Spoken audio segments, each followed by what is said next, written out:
사랑하는 성도 여러분, 성경의 출애굽기를 우리가 전체를 지금 몇 개월에 걸쳐서 몇 년에 걸쳐 지금 말씀을 보하고 있습니다. 지금 마지막 부분에 이렇게 집중적으로 성막 회막이 집중되고 있습니다.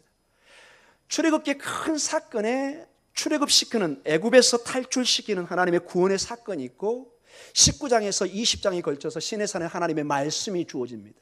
너는 이제 내 말씀대로 살아야 되는, 오직 너희는 나의 말씀으로 살아야 되는 나의 백성, 언약의 백성이라는 것을 그 말씀을 통해 제시합니다. 너는 나와 결혼한 부부 사이요, 하나님과 목자와 양의 사이요, 하나님의 부모님이요, 우리가 자녀 같은 긴밀한 언약의 관계로 약속을 주시고, 그 백성들이 살아가는 방법 중에 회막, 성막, 이제 성전을 통해서 그들이 매번 절기를 통해서 성막에, 성전에 모여서 온 백성이 하나 되고 하나님과 화목하고 제3의 은혜를 입고 하나님의 축복을 받는 통로를 열어주기 시작합니다. 사랑하는 성도 여러분, 우리의 삶도 예수 그리스도 안에, 우리가 성전된 예수님이 이제 우리 안에 성령 안에 거하시며 우리가 성전이 되어서 이 기능을, 이 역할을 감당하고 있는 줄 믿습니다. 왕같은 제사장으로 예수 그리스도의 그 보혈의 공로를 힘입어 이제 담대하게 보좌 앞으로 나아갑니다. 그런 가운데 우리의 기도는 요한계시록 5장 3절과 8장 3절의 말씀을 보면은 우리의 기도는 단순히 이제 단순한 기도가 아니라 마치 이 제단의 향처럼 하나님의 보좌로 올라가고 하나님이 들으시고 주목하기 시작합니다. 하나님께서 그동안은 우리의 기도를 주목할 수가 없습니다. 왜? 미미한 기도거든요. 그러나 이제 우리가 하나님의 자녀가 되고 하나님의 아내가 되고 하나님의 백성이 됐을 때는 달라지는 것입니다. 많은 사람의 소리가 있지만은 내 자식, 내 아들과 딸의 목소리는 정확하게 부모의 말씀에 들립니다. 학교 여러분, 파교길에, 등교길에 학생들이 나옵니다. 수많은 학생이 정문에 나옵니다. 다른 학생은 안 보이는데 내 아들, 딸은 이상하게 보입니다. 그리고 그 목소리는 들려옵니다. 여러분, 아멘이 안 나오네요. 이상하죠, 여러분? 막 제잘거리는 소리가 들리는데 내 딸 소리는 들려요. 내 아들 소리는 들려요. 엄마 하는 소리가 들리는데 내 아들이 부르는 소리는 딱 나에게 들려요. 참으로 놀랍습니다. 그게 부모와 자식 관계, 뗄래야 뗄 수 없는. 하나님도 우리의 음성을 듣기 시작합니다. 그래서 오늘 이렇게 긴 내용이 나와 있지만 종합적으로 얼마나 하나님이 성전을 세밀하게 다루시고 만들어 가시는 것처럼 얼마나 성전된 우리를 하나님의 사랑 안에, 은혜 안에 만지시고 어루만지시고 인도하시고 보호하시고, 오늘 11시의 예배처럼 환난 가운데서도 반드시 하나님의 보혈로 복음으로 승리케 하실 줄 우리는 믿습니다.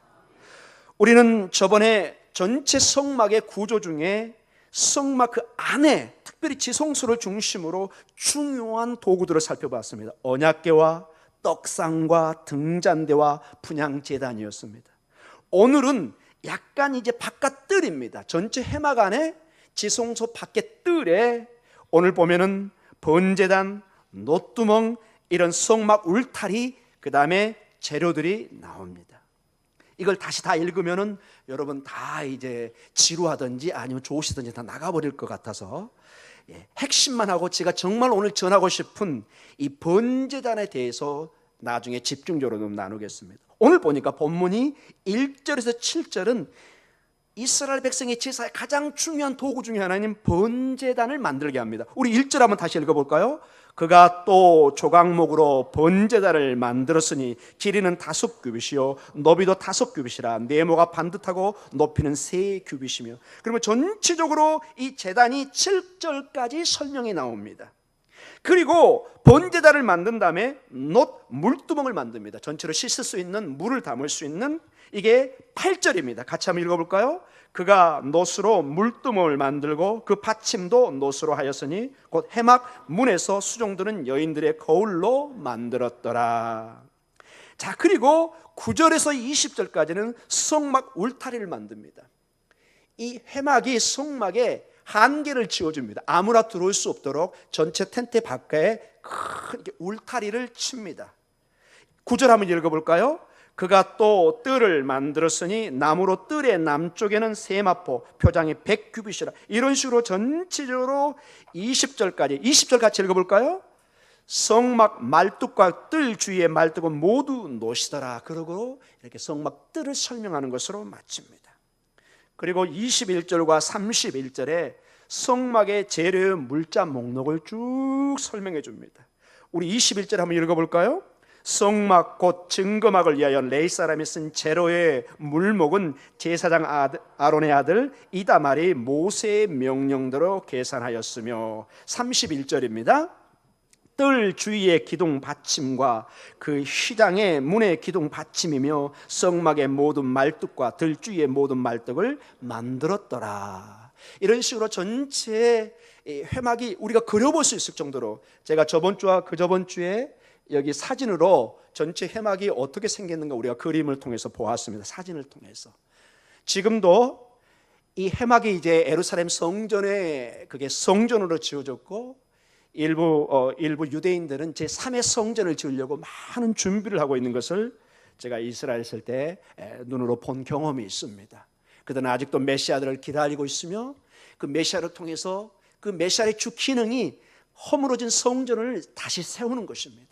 그들은 그 통곡의 벽, 웨스턴 월이라고, 웨일링 월이라고 그러죠. 눈물의 그 통곡의 벽에서 늘 기도하며 그들의 메시아가 와서 그 정문을 통과해서 성전을 세울 것을 믿고 있습니다.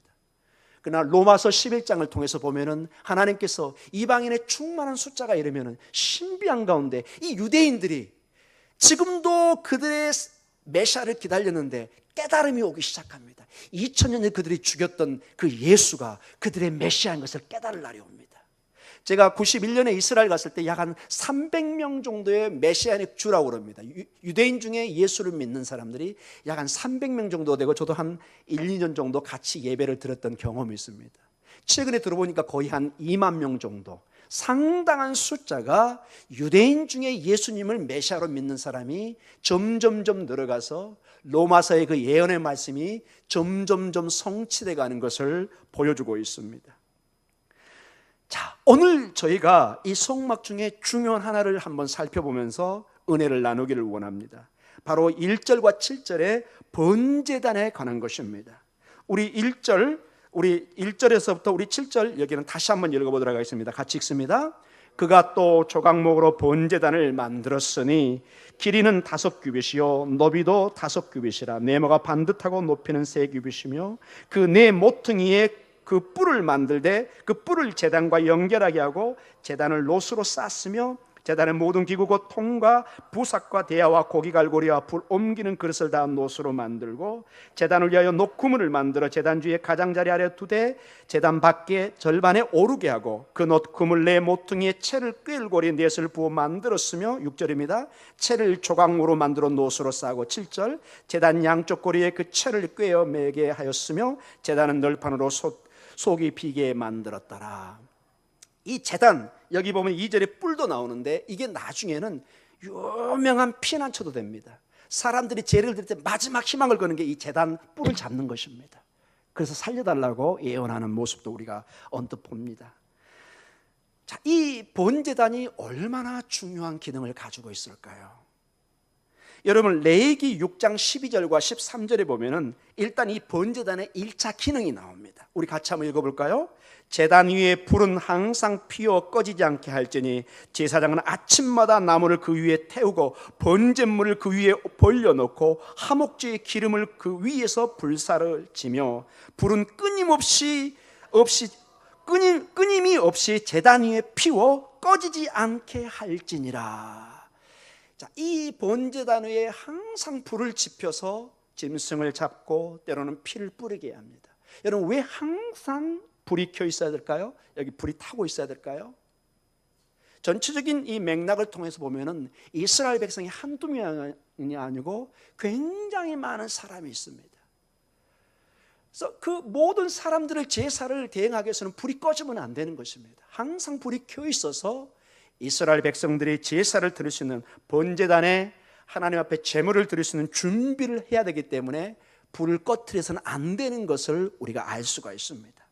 자, 일단은 이렇게 희생 제물을 태워서 그 향을 하나님 앞에 이렇게 드리는 큰 역할을 합니다. 그리고 특별히 이 번제단은 짐승을 잡아서 그 피를 흘리는 장소입니다. 피를 뿌리는 장소 중에 하나입니다. 여러분, 이스라엘의 모든 제사는 이스라엘 백성들의 죄를 사하게 하는데 가장 중요한 방법 중에 하나였습니다. 여러분 가만히 봐보세요. 고대 종교들이나 다른 종교도 봐도 대체적으로 피를 뿌리는 습관이 많이 있습니다. 남미라든지 아프리카라든지 전반적으로 우리나라도 옛날에 보면 그 닭 목 잘라서 피를 뿌리는 것을 보게 됩니다. 그들도 본능적으로 그 내면에 피를 뿌림으로써 어떤 제사의 중요한 기능이 있다는 것을 알고 있었던 것입니다. 성경은 피 흘림이 없이는 죄 사함이 없다고 분명히 명시해 놓고 있습니다. 피는 생명이고 이 피를 통해서 하나님이 죄 사함을 일으키시는 그 일을 감당하게 하고 계십니다. 특별히 여러분 히브리서 9장 19절과 22절에 아주 중요한 신학적 의미를 우리에게 말씀해 주고 있습니다. 같이 읽습니다.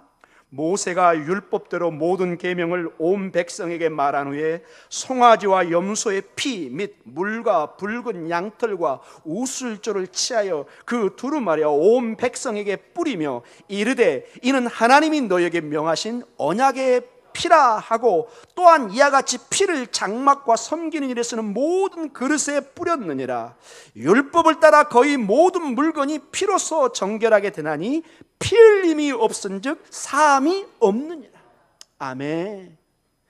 죄값은 반드시 사망인데 그걸 사하기 위해서는 피를 흘려줘야 됩니다. 하나님께서는 구약 세계에 이스라엘 백성들의 죄값을 어떤 식으로 사함을 줬느냐, 시침을 줬느냐, 동물의 희생제물을 통해서 그 피 흘림을 통해서 그들의 죄를 대신하게 했다는 것입니다. 그리고 이 피 흘림 이후에 이 피는 그러니까 죄값인 거죠. 자, 이 과정에서 예배자가 이 동물의 손을 안수하게 하면 손을 얹어서, 자, 우리 레위기 1장 4절입니다. 그 번제단에 드리는 방법입니다. 같이 읽습니다. 그는 번제물의 머리에 안수할지니 그를 위하여 기쁘게 받으심이 되어 그를 위하여 속죄가 될 것이라. 여기서 그가 누구죠? 여러분과 저입니다. 예배자. 백성들이 와서 손을 얹고 이렇게 상징적인 제스처를 취하는 것입니다.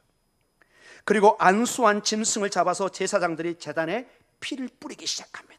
레위기 3장 2절입니다. 같이 한번 읽어볼까요?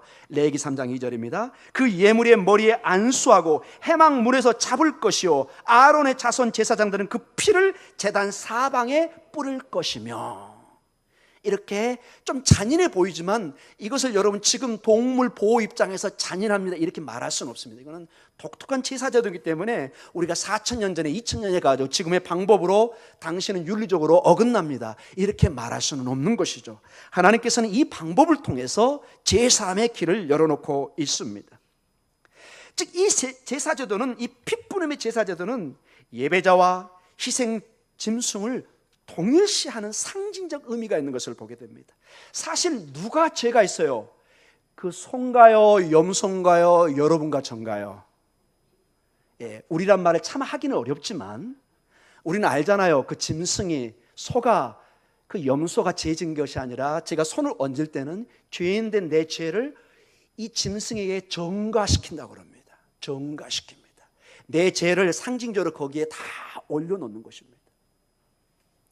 그래서 사실 짐승이 죽어야 될 자리에 예배자가 희생제물로 죽어야 되는데 짐승을 대신 바침으로써 우리의 죄를 사하는 이러한 상징적 제사를 지내게 합니다.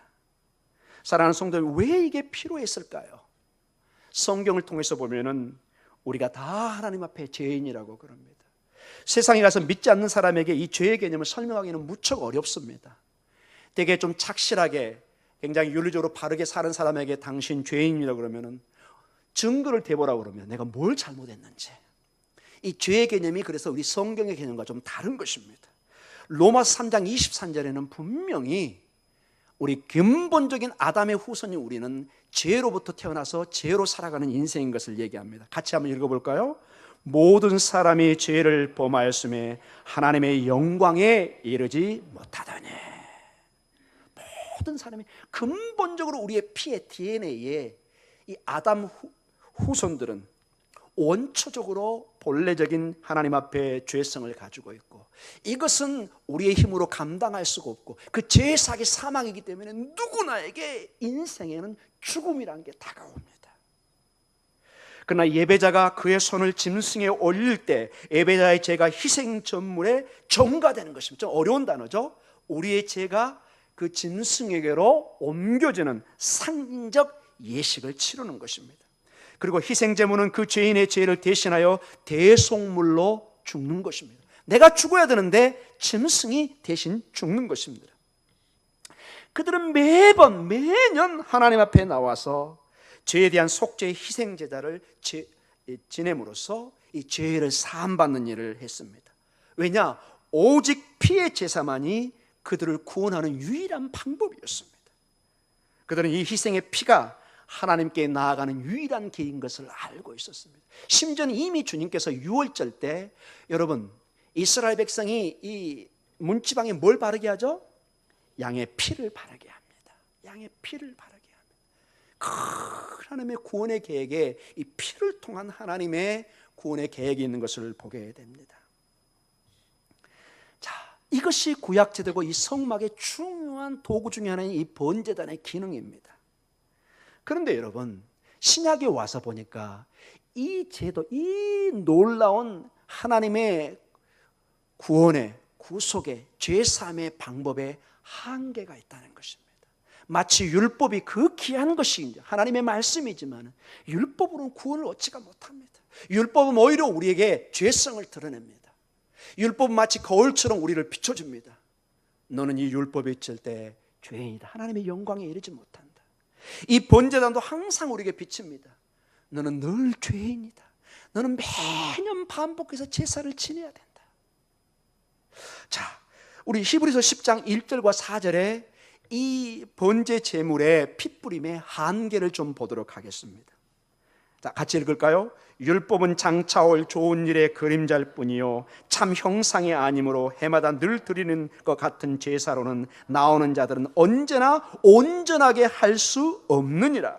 그렇지 아니하면 섬기는 자들이 단번에 정결하게 되어 다시 죄를 깨닫는 일이 없으리니 어찌 제사 드리는 일을 그치지 아니하였으리요. 그러나 이 제사들은 해마다 죄를 기억하게 하는 것이 있나니 이는 황소와 염소의 피가 능히 죄를 없이 하지 못함이라. 이렇게 성경은 분명히 결론을 내놓고 있습니다. 구약은 어떤 면에서 이런 한계를 가지고 이 한계에 온전히 완성하실 그 무엇을 향한 하나의 모형이요 그림자였다는 것입니다. 어떻게 그럼 이 한계를 극복하느냐? 성경은 그 대안을 제시합니다. 이 희생제물의 한계를 극복하는 것은 오직 예수 그리스도의 십자가의 보혈밖에 없다고 동일하게 히브리서의 10장 8절과 12절에 기록해 놓고 있습니다. 같이 읽습니다. 위에 말씀하시기를 주께서는 제사와 예물과 번제와 속죄제는 원하지 아니하시고 기뻐하지도 아니하신다 하셨고 이는 다 율법을 따라 드리는 것이라. 그 후에 말씀하시기를 보시옵소서 내가 하나님의 뜻을 행하러 왔나이다 하셨으니 그 첫째 것을 폐하심은 둘째 것을 세우려 하심이라. 이 뜻을 따라 예수 그리스도의 몸을 단번에 드리심으로 말미암아 우리가 거룩함을 얻었노라. 제사장마다 매일 서서 섬기며 자주 같은 제사를 드리되 이 제사는 언제나 죄를 없게 하지 못하거니와 오직 그리스도는 죄를 위하여 한 영원한 제사를 드리시고 하나님 우편에 앉으사. 아멘. 오직 예수 그리스도의 보혈을 통해서 우리가 거룩함을 입었다는 것입니다. 너는 의인이다 선언하는 것입니다. 모두가 죄인이고 하나님의 백보자 보좌 앞에 죄인으로 선고를 받아서 영원한 형벌을 받아야 되는데 이 예수 그리스도의 믿음, 이 보혈을 믿는 이 부활의 신앙을 가진 사람은 거룩함의 사람이요 의인이요 왕 같은 제사장으로 완전히 신분이 변화를 일으키는 것입니다. 그런데 놀라운 것이 이 놀라운 하나님의 축복이 죽어서만 미래에만 있는 것이 아니라 미래의 축복이 무엘의 구원이 온전한 하나님의 구원의 완성이 지금 현재로 침투하고 있습니다. 이게 하나님 나라가 가까이 왔다는 얘기입니다. 지금 예수 그리스도의 보혈의 능력이 내 심장을 돌게 하고 나를 살게 하고 오늘 여러분이 그래서 이 자리에 예배자로 참석하고 있는 것입니다. 하늘의 그 영광이 지금 여기에 와서 지금 우리는 예수를 믿지 않고는 살 수 없는 이 마음을 주십니다. 여러분, 죽어서만 이렇게 갈라지는 것이 오늘 주일에 보면요, 인생이 이렇게 갈라집니다. 어떤 사람 발길이 산길로 세상으로 다 자기의 즐거움을 통해서 갑니다. 우리의 발걸음은 목동 중앙교회입니다. 아멘. 히브리서 9장 11절과 12절 말씀입니다. 같이 한번 읽어보도록 하겠습니다. 그리스도께서는 장래 좋은 일의 대제사장으로 오사 손으로 짓지 아니한 것 곧 이 창조에 속하지 아니한 더 크고 온전한 장막으로 말미암아 염소와 송아지의 피로 하지 아니하고 오직 자기의 피로 영원한 속죄를 이루사 단번에 송소에 들어가셨느니라. 아멘. 얼마나 여러분 감사합니까? 단번에 어떠한 찰작을 것이 없습니다. 예수를 믿으면 이 복음이 너무 놀랍고 너무 쉬워 보여서 많은 세상의 지성인들이 이거를 못 받아들입니다. 사랑하는 성도 여러분, 마치 이 태양빛이 이 생명의 빛, 이 생명의 물들, 이 공기가 너무 값지고 너무 귀중해서 하나님이 우리에게 돈도 안 받으시고 그냥 주시니까 우리는 온도 이 가치를 모르고 있습니다.